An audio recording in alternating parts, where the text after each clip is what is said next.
vrea să îți ceară iertare? Cine îți mai sărută acum buzele ca un nebun?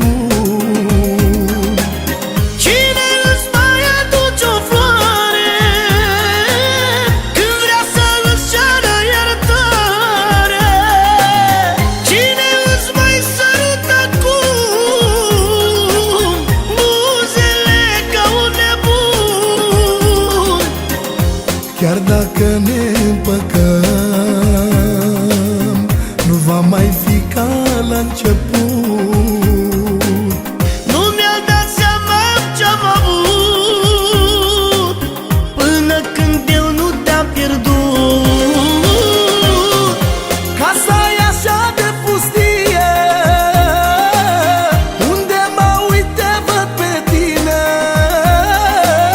Și când mă strigă cineva, parcă aud vocea ta. Casa e așa de pustie,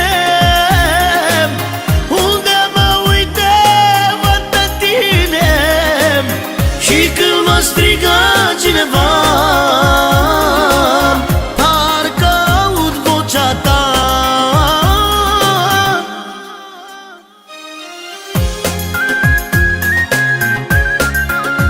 De la Bebe pentru fetița lui, pentru Larisa, pentru viața lui. De la Felix pentru scumpa lui nășică Larisa.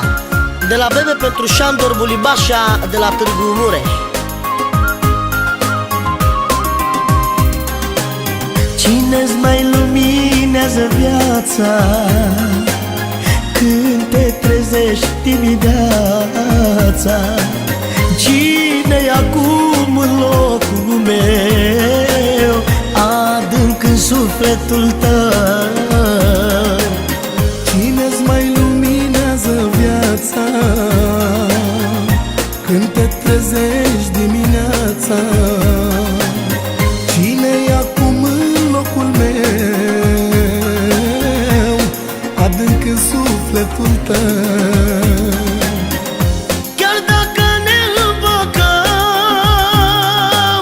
nu va mai fi ca la început. Nu mi-am dat seama ce-am avut până când eu nu te-am pierdut. Casa e așa de pustie, unde mă uit te văd pe tine. Și când mă strigă cineva,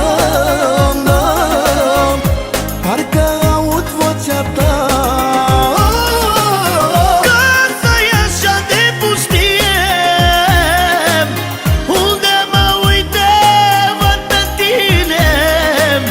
Și când mă strigă